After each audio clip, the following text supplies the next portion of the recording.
Bonjour à tous et à toutes, bienvenue sur Free Matin, très heureuse de vous retrouver pour ce numéro d'émission. Kadera Chirou, vous nous présenterez la une des journaux. Bonjour. Bonjour à vous Nana Dion, chers amis internautes, bonjour. À la une de l'actualité politique nationale, nous avons les grandes décisions issues du Conseil des ministres d'hier. Vous avez également la une des parutions de ce matin, quelques comptes rendus et analyses au sujet du bilan de l'an 3 du président Patrice Talon, en l'occurrence les grandes actions entreprises sous l'égide du programme d'action du gouvernement bénin révélé. Et pour finir, à la une des parutions de ce matin, nous avons quelques projections en ce qui concerne le budget de l'État gestion 2020.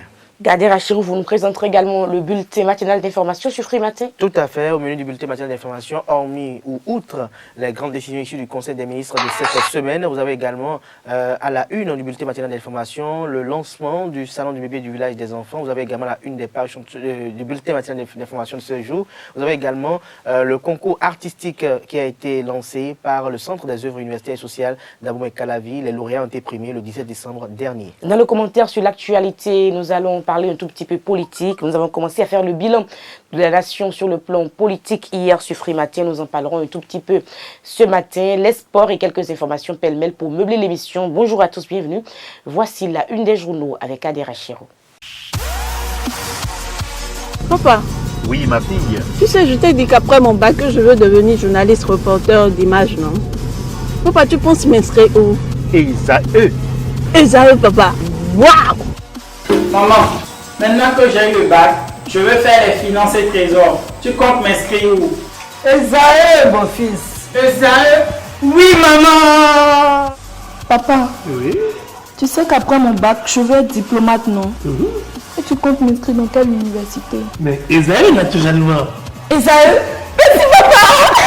À ESAE, vous êtes bien formé dans les filières comme administration du travail et de la sécurité sociale, administration générale et territoriale, administration des impôts, gestion des marchés publics, planification et développement local, droit et sciences économiques et de gestion. ESAE, c'est aussi sa télé numérique ESAE TV et son journal L'Informateur. ESAE, c'est à Gbedjromede, 3e rue après le carrefour 16 ampoules allant à Jericho. Numéro de téléphone 98 98 14 00 96 80 55 11 90 93 65 21. ESAE, l'excellence a un nom.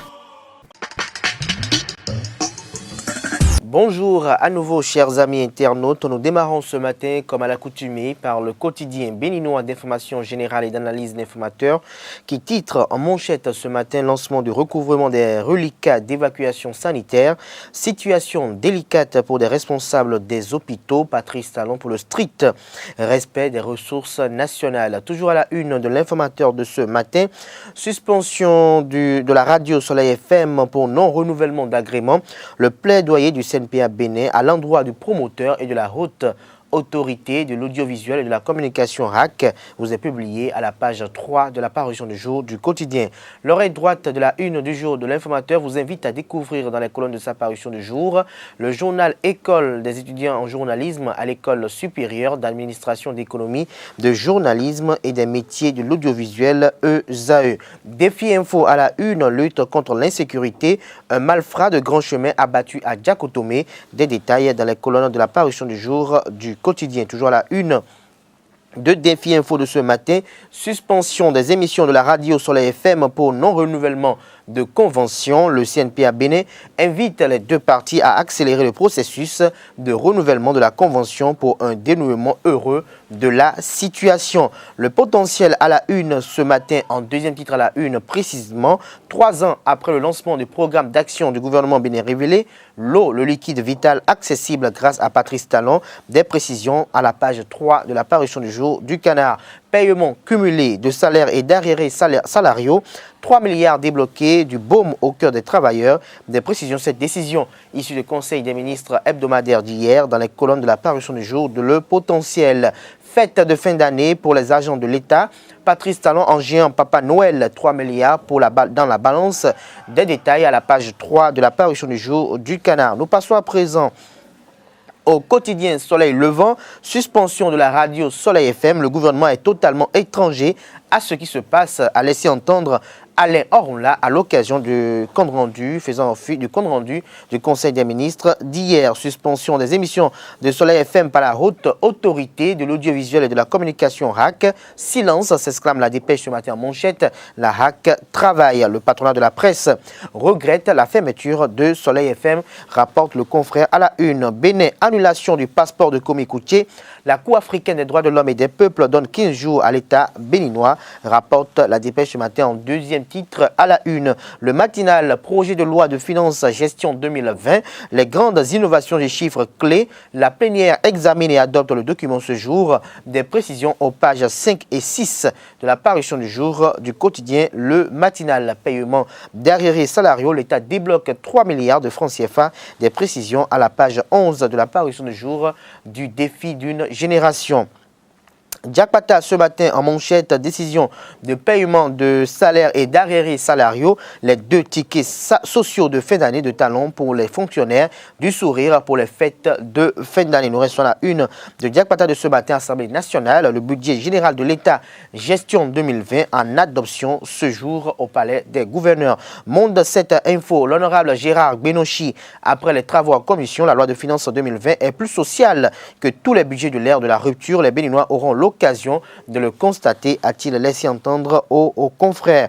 Deuil à la police républicaine, le lieutenant de police Tonato Rommel n'est plus, rapporte Monde 7 Info à la une ce matin. 16 mai, à propos de son célibat, je ne fais pas du mariage une persécution mentale, a-t-elle laissé entendre aux confrères du quotidien Bénin Intelligent.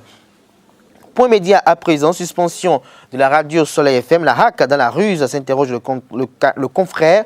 Les documents contradictoires vous sont publiés dans les colonnes de la parution du jour du Canard. Le Béninois libéré en manchette ce matin avec Olivier Bokor, Romuald Wadayi, Sam Seibou Adambi, Ablaye Biotchane, Oswald Omeki, le ministre de l'Intérieur Saka Lafia et Johannes Dayon. Le Canard titre en manchette ce matin, présidentielle de 2021. Patrice Talon pâtira ou pâtira pas, s'interroge le confrère. Ses enfants qui refusent d'assumer l'héritage, les présente-t-il dans les colonnes de sa parution du jour. Nous restons à la une de Le Béninois libéré de ce matin, paiement d'arriérés salariaux dus aux agents de l'État. Le gros cadeau de Noël de Talon vous est publié dans les colonnes de la parution du jour du Canard. Visite du vice-président de l'Assemblée nationale chinoise, l'honorable Gbadamassi, fier du président Louis Vlavonou. Nous passons à présent au quotidien de service public de la nation, paiement d'arriérés salariaux, 3 milliards de francs CFA au profit des travailleurs. Des précisions à la page 3 de la parution du jour du Canard. Et toujours à la une de la nation de ce matin, logement économique, la Caisse nationale de sécurité sociale engagée à en construire 3175. Nous passons à présent à Matin Libre qui titre en manchette ce matin, professeur John Ige à propos de la fermeture des frontières nigérianes. La lutte contre la contrebande est un prétexte. Des précisions à la page 9 de la parution du jour du Canard. Nous passons à présent à Le Télégramme. Grande décision issue du Conseil des ministres du 18 décembre 2019. Paiement d'arriérés salariaux dus aux agents de l'État. Des nominations dans plusieurs ministères. Toujours à la une de Le Télégramme de ce matin, affaire Komi Koutié, État béninois devant la Cour africaine des droits de l'homme et des peuples. Ce qu'il faut savoir de l'ordonnance du 2 décembre vous est publié à la page 5 de la parution du jour du Canard. Nous passons à présent à Le Challenge. 3 milliards d'arriérés de salaire et paiement de salaire en décembre. Le Merry Christmas de Patrice Talon aux agents permanents de l'État. Le chef de l'État fait toujours parler son cœur, fait observer le confrère de Le Challenge ce matin. Nous passons à présent au quotidien d'Abarou. Action sociale volontaire en 2019 au Bénin. Top 10 des personnalités les plus proches des populations. Le Canard vous les a publiés dans les colonnes de sa parution du jour. Nous mettons un terme à la une des journaux de ce matin par la manchette de 5 minutes de ce jour qui affiche en manchette, comme vous pouvez l'apercevoir, Boni Yahi, Nicéphore Dieudonné Soglo et Candide Armand Maria Zanaï, et publie dans les colonnes de sa parution du jour les dessous des meetings de l'opposition politique au pouvoir de Patrice Talon. Les quotidiens béninois sont disponibles dans les kiosques au prix de 300 francs CFA. Vous les avez aussi et surtout en ligne. Nous passons à présent au bulletin matinal d'information sur Free Matin. Bonjour à nouveau et bienvenue sur le bulletin matinal d'information de ce jour sur Free Matin. Le Conseil des ministres s'est tenu hier mercredi 18 décembre de l'an 2019 sous la présidence effective du chef de l'État, chef du gouvernement, le président Patrice Talon. Au cours de cette séance, plusieurs grandes décisions ont été prises et plusieurs dossiers ont été examinés. Nous avons, à l'issue de ce conclave, nous pouvons retenir le rapport de mise en œuvre et clôture du projet d'urgence de gestion environnementale en milieu urbain puis GEMU, les études pour l'introduction d'une approche innovante pour la construction de salles de classe avec des briques fabriquées à base de déchets plastiques, les travaux supplémentaires de densification et de renforcement du réseau de distribution d'eau potable des villes d'Abomey, de Boycon, d'Agbanizou, de Djidja, de Zakota et de Zobodomé, la sélection de cabinets pour la mise en œuvre des projets de la construction du musée de l'épopée des Amazones et des rois du Dahomey sur la cour des Amazones à Abomey et de la réhabilitation du site palatial environnant. Nous avons également, au titre des grandes décisions du Conseil des ministres de cette semaine, la contractualisation entre la Caisse nationale de sécurité sociale CNSS et la Société immobilière et d'aménagement urbain SIMO pour la maîtrise d'ouvrages délégués en phase de construction et la cession de 3175 logements économiques aux acquéreurs. La reconstitution de la base de données sur les évacuations sanitaires en vue de l'évaluation et de la récupération des reliquats des fonds transférés vers les hôpitaux français dans le cadre des évacuations, le paiement d'arriérés salariaux dus aux agents de l'État. Le gouvernement béninois va payer dans ce mois de décembre des arriérés salariaux s'élevant à environ 3 milliards de francs CFA à ces agents. Cela fera en même temps que les salaires du mois de décembre 2019. Outre ces grandes décisions à fort impact, le Conseil des ministres de cette semaine a procédé à plusieurs nominations dans certains ministères, à savoir au ministère de l'Énergie, au ministère de la Communication et de la Poste, au ministère de l'Industrie et du Commerce, au ministère du Cadre de Vie et du Développement durable et au ministère de la Santé. La deuxième édition du Salon du bébé et le village des enfants a démarré ce mercredi 18 décembre 2019 au parc d'attractions Africaland de Fifadi. Pendant 18 jours, parents, enfants, acteurs de la chaîne d'encadrement et d'éducation d'enfants sont attendus non seulement pour des moments festifs et distractifs, mais aussi et surtout pour des ateliers très instructifs sur le suivi et la garde d'enfants. Comme l'année dernière, plusieurs activités très alléchantes sont prévues et d'innombrables jeux, un podium, des exposants sont installés afin de combler toute attente des visiteurs désireux de faire des achats, de se distraire, de découvrir ou encore d'immortaliser ces moments de fête de fin d'année. Je vous invite à suivre la promotrice de ce grand incontournable festival de décembre à Cotonou, Nadège Touindiouan, journaliste présentatrice. Elle est au micro de nos reporters. Le Salon du bébé et le village des enfants est un événement famille qui a sa deuxième édition. C'est un événement qui réunit les papas, les mamans et les enfants. Effectivement, l'année dernière, nous avons fait la première édition qui a connu un succès franc. Et c'est pour ça que le comité d'organisation est revenu cette année avec quelques innovations que je me permets de citer. En même temps, nous avons donc des expositions comme l'année dernière. Nous avons des conférences débats avec les spécialistes donc de la santé et les experts en famille. Nous avons également une l'opération Give Me, qui nous permet en fait de faire un clin d'œil à tous les enfants qui sont handicapés, qui sont orphelins et les familles donc en situation difficile. Nous avons également prévu un défilé inédit, un défilé papa, maman, enfant qui a déjà eu lieu l'année dernière, qui va donc se rééditer cette année. Il faut dire que le Salon du bébé et le village des enfants, nous avons effectivement pensé à tout pour le bonheur des familles d'ici et d'ailleurs. Alors mes attentes, c'est que tous les enfants soient heureux parce qu'ils sont en congé évidemment, c'est les congés et nous les accueillerons ici. Nous avons beaucoup d'écoles, beaucoup d'entreprises qui ont déjà réservé donc pour participer aux fêtes de Noël ici. Nous avons de grands artistes qui viennent comme Nicanor, comme Cécimé, comme Masterked. Donc évidemment, à la fin de ce salon, j'aimerais que tous les enfants, tous les parents, toutes les familles d'ici, béninoises et d'ailleurs, soient vraiment fiers de notre pays, le Bénin. Restons dans le cadre de la cérémonie solennelle d'ouverture de lancement de la deuxième édition du Salon du bébé de village des enfants. Je vous invite à présent à suivre un extrait du discours de la marraine de cette édition, Edith Mireille Deguénon, au micro de nos reporters. Ce mercredi 18 décembre 2019, nous voici réunis pour la deuxième édition du Salon du bébé et du village des enfants au parc Africaland de Fifadi. Je suis particulièrement très heureuse et fière de soutenir les membres du comité d'organisation de ce salon qui se veut être un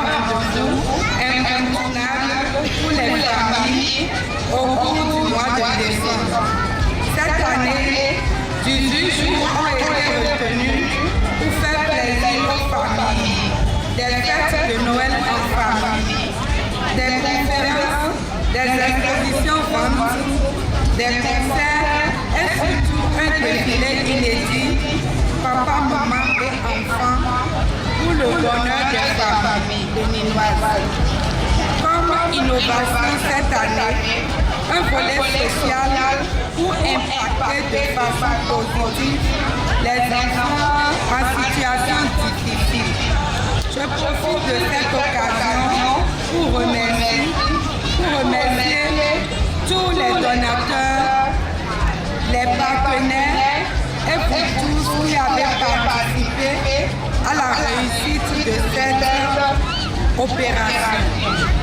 Des matchs de football, de basketball, de volleyball sont organisés également pour le développement de l'esprit d'équipe chez les enfants. Un événement complet, n'est-ce pas? Je suis Madame Edith Mireille Béguénon, infirmière diplômée d'État, attachée de santé en pédiatrie. Donc, il me plaît de vous dire que c'est très important de s'occuper de la santé de nos enfants. Et c'est sur ces mots que je déclare ouverte cette édition du Salon du bébé et du village des enfants. Le Centre des œuvres universitaires et sociales a organisé un concours de slam, de sketch, de poésie, de dessin et de danse pour marquer la journée internationale de la jeune fille. Une des dernières activités inscrites au plan de travail annuel 2019 du partenariat entre le COUS et le Fonds des Nations Unies pour la population et l'alimentation FNEAP qui vise à promouvoir l'excellence en milieu scolaire et susciter une saine émulation au sein de la communauté. Les lauréats de ce concours ont été primés dans l'après-midi de ce mardi 17 décembre 2019. Je vous invite à suivre un extrait de l'allocution de la directrice du Centre des œuvres universitaires et sociales, Ghislaine Claude Fagbon, au micro de nos reporters. C'est le deuxième concours artistique de slam, poésie et sketch que le COUSAC organise en partenariat avec le FNEAP cette année dans le cadre de la Journée internationale de la jeune fille qui porte sur le thème « Jeune fille, lève ta voix pour te battre pour tes rêves. Dis stop au marchandage de l'autre. » À l'instar du concours organisé en juillet dernier, les talents que nous célébrons aujourd'hui ont fait l'objet de deux filtrages. Le premier a été fait par un vote du public sur la page Facebook des pères éducateurs du 13 novembre au 12 décembre 2012, à l'issue duquel 21 meilleures productions ont été sélectionnées, dont 3 témoignent les jeunes filles. Le thème de ce jeu concours, choisi à dessein, vise à faire prendre conscience à la jeune fille de cette potentialité et à l'amener à éviter les chemins de facilité et les raccourcis qui ne permettent pas une bonne formation. En tant que mère, je ne peux que m'en réjouir et espérer que mes jeunes sœurs et filles ont compris la leçon. Les notes négociées en classe non méritées révèlent votre vraie valeur dans la vie active, en milieu professionnel et n'honorent rien. Chers participants au présent du concours et chers lauréats, recevez mes sincères remerciements pour avoir mis à l'épreuve vos talents artistiques durant un mois. Au-delà des lots constitués de tablettes, de packs Wi-Fi, clés USB, dictionnaires, sacs à dos, t-shirts, préservatifs, vous avez enrichi vos CV et vous pouvez être fiers d'avoir contribué à l'éducation sexuelle reproductive de vos sœurs, filles, élèves et étudiantes. Je voudrais également remercier le public pour avoir massivement participé à la sélection des productions et les membres du jury pour leur professionnalisme et la rigueur de encore tout au long du processus. Madame la représentante de la représentante résidente de FUNAP, chers partenaires, recevez mes chaleureux remerciements, car grâce à vous et à l'ambassade des Pays-Bas, toutes les activités inscrites au PTA de notre partenariat ont été exécutées. Je me réjouis d'avoir travaillé main dans la main avec vous tout au long de cette année 2019 de façon harmonieuse avec une méthodologie empreinte de responsabilité, de rigueur et porteuse de résultats éloquents. Je souhaite que nous continuions sur cette même lancée en 2020. Mesdames et messieurs, avant de terminer mes propos, je voudrais adresser ma sincère gratitude à Madame la ministre honoraire de l'enseignement supérieur de la recherche scientifique, Marie-Odile Atanasso, et à Madame la ministre Eleonore Yaïda-Leka, qui se sont personnellement impliqués dans la réussite de ce partenariat.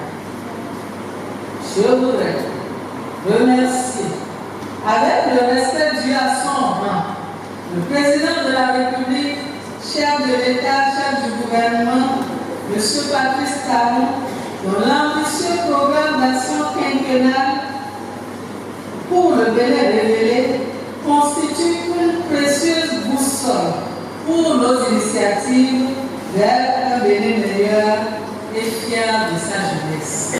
Hors de nos frontières, pour finir, longtemps attendu, le procès de l'homme d'affaires slovaque Marian Kočner, accusé d'avoir ordonné l'assassinat du journaliste d'investigation Jacques Kuciak, s'ouvre jeudi à Bratislava. Un collège de 3 magistrats, présidé par la juge Ruzena Sabova, entamera jeudi la procédure préliminaire concernant les chefs d'accusation dans l'affaire des meurtres du journaliste Jan Kuciak et de sa fiancée Martina Kusnirova.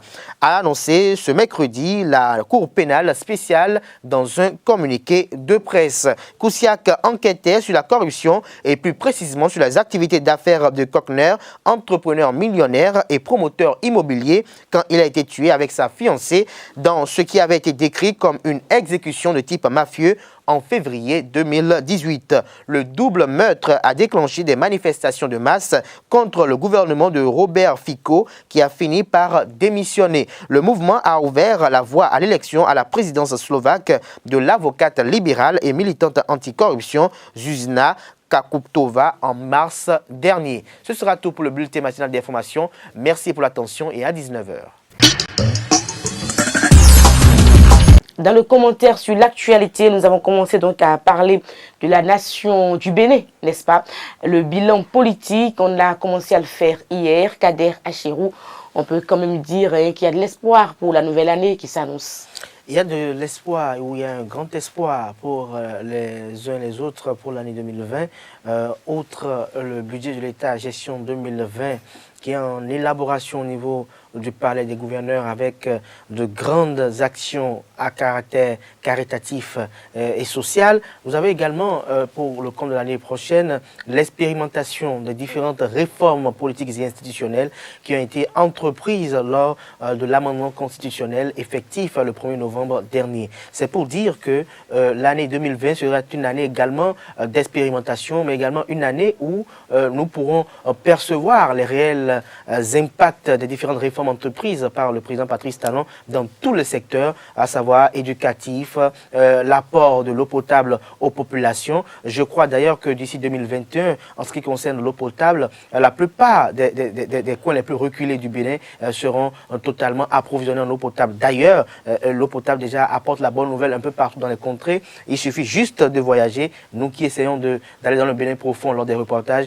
nous constatons qu'il y a un véritable changement qui est effectué de part et d'autre. Sur le plan politique également, les élections municipales et communales qui se tiendront au cours de cette année 2020 sera, je dirais, une grande fête à caractère politique parce que les acteurs vont se retrouver avec les commodités habituelles parce que les tests des lois querellées ont été toilettés et les dispositions objets de controverses et de contestation ont été déjà revues afin de permettre aux uns et aux autres de pouvoir faire partie de ces élections. Alors l'urgence aujourd'hui, c'est que l'Union sociale libérale de Sébastien Germain-Ajavon restaurer l'espoir de candidat Maria Zanaï, que ces deux formations politiques puissent tout mettre en œuvre à travers les mécanismes exigés pour pouvoir avoir une existence légale et participer aux prochaines échéances électorales. Quand on est parti politique, quand on a une formation politique, il faut avoir un statut juridique. On ne peut pas s'appeler parti politique ou formation politique et ne pas exister sur le plan juridique, ne pas avoir une existence légale. Parce que lorsque vous aspirez à diriger un pays et que vous voulez vous revendiquer l'état de droit, il faut vous-même avoir droit dans la cité. Pour avoir droit dans la cité, c'est satisfaire aux exigences. Aujourd'hui, c'est le ministère de l'Intérieur, selon la législation, qui a un rôle prépondérant dans l'enrichissement des partis politiques.